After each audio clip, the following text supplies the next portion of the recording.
When you think about meditation, the first thing that probably comes to mind is silence, right? Maybe someone telling you to just stop thinking. That's the popular image. The mind is this noisy thing we need to shut off. Exactly. That internal chatterbox seems like the problem. Well, today we're diving into something quite different. A path that flips that idea completely. We're talking about the razor of wisdom. That's right. A really rigorous form of Buddhist insight meditation, where your intellect, your thinking mind, isn't the obstacle. It's actually the main tool for liberation. This is the Tibetan tradition of analytical meditation, Qigong, investigative meditation. Yeah, Qigong. Our sources describe it as the active partner to the more familiar settling meditation, Jagam. So it's not about settling down instead of thinking, but using thought in a very specific, focused way. Precisely. It's a highly disciplined use of logic, of reason. The aim is to generate what's called lockdown. Superior insight. Superior insight, yeah. Which leads to this really deep, unshakable personal conviction. It's called Blinjishis. It goes way beyond just believing something. So it's not faith, it's earned knowledge. Earned through rigorous examination. There's this classic analogy. You have to test the teachings like a goldsmith tests gold. Rubbing, cutting, burning. Exactly. You put it to the fire. You, the listener, need to be willing to really scrutinize your deepest beliefs about reality. Okay, so if we're using the intellect as this sharp razor, we need a steady hand, right? I can't just swing it around wildly. Absolutely. Logic needs a stable base. You can't effectively jump into really complex philosophical analysis with a mind that's all over the place. Yeah, that makes sense. An ordinary scattered mind isn't going to cut it. It really won't. The tradition is very clear on this.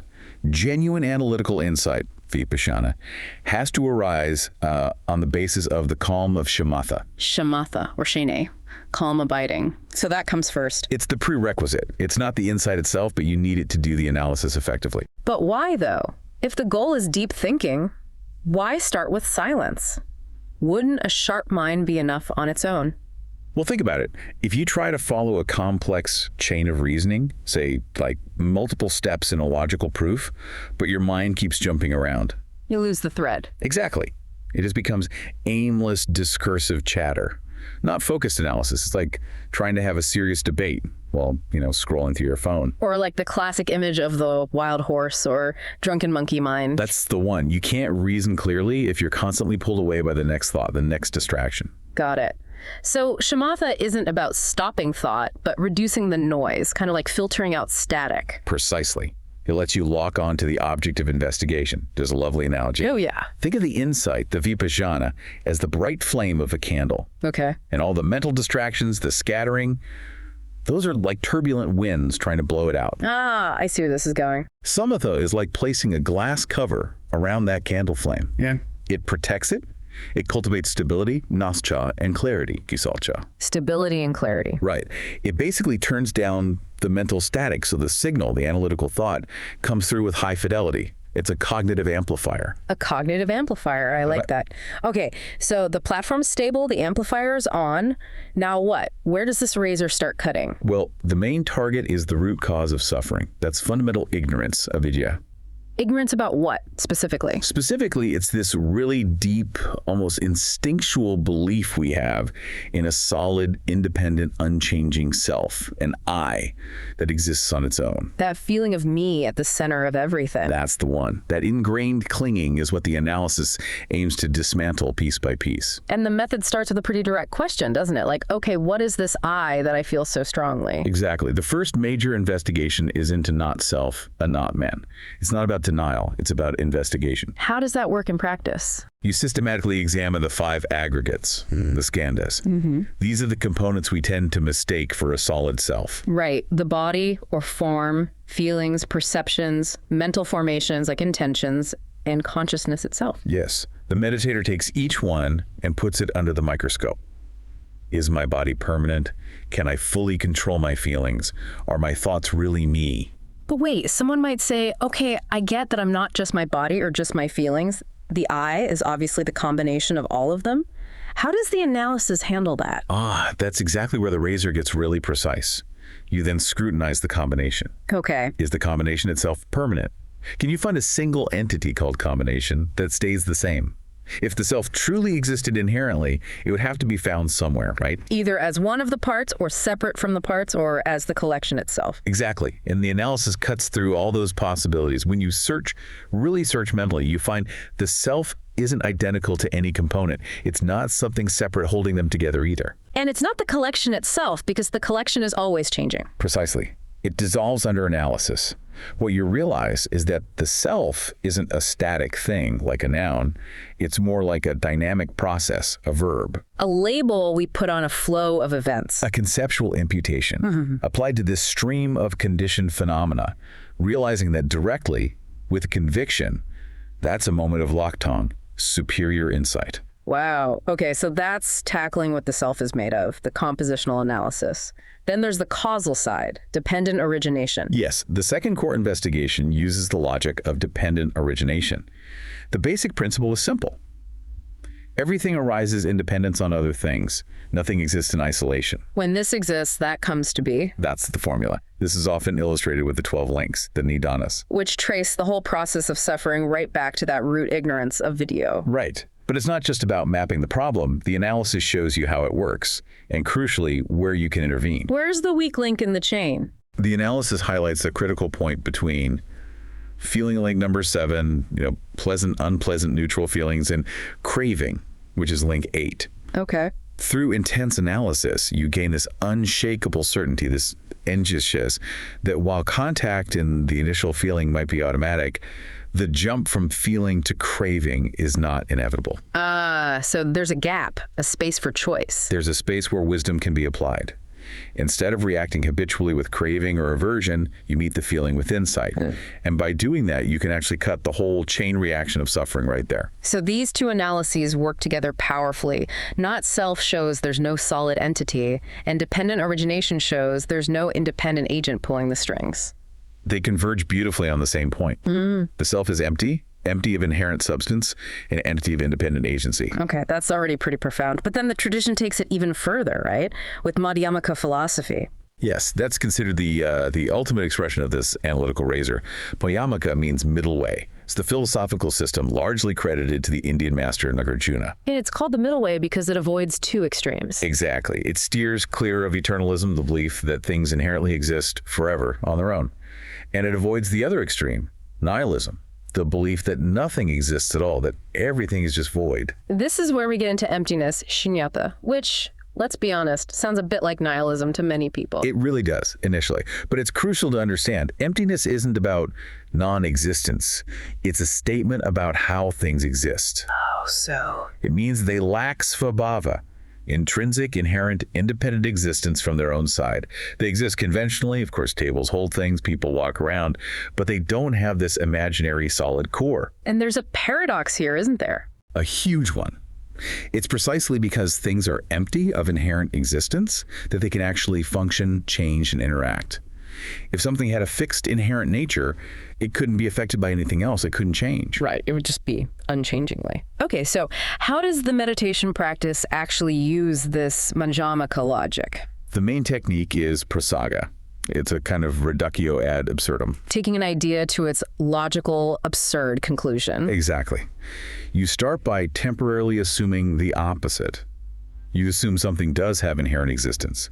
Then you apply rigorous logic to show that this assumption leads to contradictions, to impossible outcomes. Can you walk us through an example, something concrete? Sure. The classic one is searching for the chariot, or we could just use a table, mentally try to pinpoint the inherently existent table. Okay, I'm picturing a table. Is the tabletop? No, this is a part. Is it the legs? No. Also parts. Is it the collection of parts? Well, which collection? The parts are always changing, even subtly. Is the table something separate from all its parts? Doesn't seem like it. You search and search, analyzing every possibility based on the assumption of inherent existence.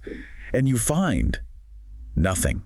You can't locate this independent tableness. So what happens then? What's the result? The result is what's called a non-affirming negation. You haven't found the inherently existent table, so you negate that idea, but you don't affirm its opposite, like there is no table at all. You just refute the false idea of inherent existence, leaving the conventional table intact. That's subtle. Okay, but here's a potential issue. If the ultimate goal is non-conceptual wisdom, this direct knowing, why spend potentially years grinding through complex logic and debate? Isn't there a risk you just build a very sophisticated concept of emptiness rather than realizing it? That is a really important question. And it points to a critical development in the Tibetan tradition, particularly with Je Tsongkhapa in the 14th century. What did he emphasize? He created this incredibly structured path, the Lamrim, synthesizing study, debate, and meditation. He strongly emphasized getting the logical ascertainment that Dinge's Shi's absolutely precise first. Like a safety protocol. It's exactly like a safety protocol. The huge danger is mistaking just a dull, blank state of mind or a feeling of nothingness for profound emptiness. That's a dead end. Falling into nihilism. Right. Tsongkhapa insisted you have to use logic to very clearly identify exactly what you are negating. And what you're negating is only inherent existence, svabhava. You are not negating conventional reality, the world of cause and effect, tables and chairs. So the logic has to be razor sharp to cut away only the illusion, not reality itself. Absolutely. Imperfect logic leads to error. Precise logic, honed through study and debate, prepares the mind for genuine, non-conceptual insight without falling into dangerous extremes. Okay, that makes a lot of sense. So this analytical meditation isn't just some standalone technique. It's really the engine driving the whole Lamrim curriculum, the stages of the path. That's a great way to put it. It powers the transformation of key Buddhist teachings from abstract ideas into deeply felt personal convictions. Can you give some examples from the Lamrim itself? Well, two of the most famous applications are the contemplations on impermanence and death and the generation of bodhicitta, the compassionate wish for enlightenment. Let's take impermanence and death. We all know we're going to die, intellectually. How does analysis change that? It's not enough to just know it. The analytical meditation sequences are designed to generate that dinges, that unshakable certainty that forces you to act. How does the logic work there? What's the razor doing? You typically analyze three main points relentlessly. First, death is absolutely certain. No one escapes. You reflect on this until there's zero doubt. Okay. Second, the time of death is completely uncertain. It could be today, tomorrow, any moment. You analyze all the ways death can strike unexpectedly. Right. And third, at the moment of death, only your inner spiritual development, your wisdom and compassion actually helps. Your possessions, status, friends. Yeah. None of that matters then. And you don't just think about these points once. Oh, no.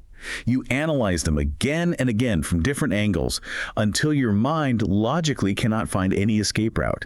It's the sheer force of that logical conclusion hammered home that transforms abstract knowledge into this profound, bone-deep urgency to practice.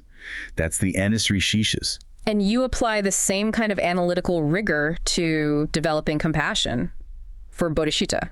Absolutely. Generating bodhicitta isn't just about feeling vaguely warm towards others. It's built on specific lines of reasoning. Like the 7-point cause and effect instruction. Exactly. That's a structured sequence. And a key early step is analytically recognizing all beings as one's mother. How does that work analytically? You contemplate the Buddhist view of beginningless rebirth. If rebirth has gone on forever, then logically every single being must have been your mother, your father, your closest friend, countless times. You analyze this until the sheer logical force of it starts to generate genuine feelings of connection and gratitude. So the feeling arises from the logical conviction. Yes. That analytical insight fuels the subsequent steps. Remembering their kindness, wishing to repay it, developing love, compassion, and finally that heroic resolve of bodhicitta. It's all driven by analysis. Let's place this in context a bit. We've established Tibetan Laktung is very conceptual, very analytical. How does it compare to, say, Theravada vipaśyanā insight practice? There's a significant difference in technique, though the ultimate goal of insight is shared.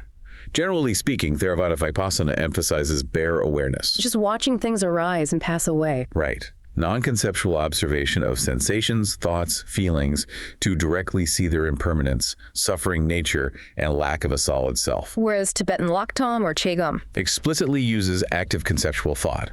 It employs philosophical arguments like the Madhyamaka reasoning we discussed as the primary tool. For this tradition, concepts aren't necessarily the enemy. Well-directed concepts are the very means to dismantle wrong concepts. And the difference between this deep analytical work and secular mindfulness must be even more stark. Oh, fundamentally different aims. Secular mindfulness is generally geared towards therapeutic goals. Stress reduction, emotional regulation. Exactly. Building resilience, improving focus, maybe creating a more balanced sense of self. It's often about well-being within this life. But Tibetan analysis? It has a soteriological goal that means aiming for ultimate liberation from the entire cycle of suffering. It does this not by improving the self, but by systematically, logically dismantling the very notion of an inherently existing self as a fundamental illusion. One enhances the self, the other seeks to see through it completely. It's fascinating. We started with this idea that meditation often means stopping thought, but this practice embraces thought, uses the power of the conceptual mind to relentlessly expose the flaws within conceptualization itself. It's like using a thorn to remove another thorn. The razor of analysis cuts away the layers of dualistic thinking, the subject-object confusion. Until you arrive at the fruition. The endpoint of all this rigorous logical work is actually nirvikalpa, Non-conceptual wisdom. Yes.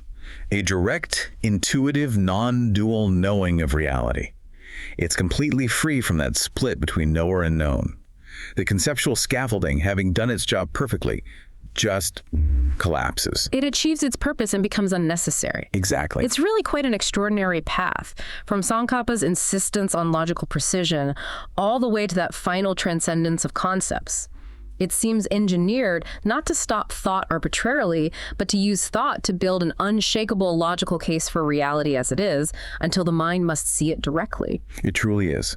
It's taking our most powerful cognitive tool, reason, and applying it unflinchingly to the biggest questions of existence. So let's leave you, our listener, with a final thought.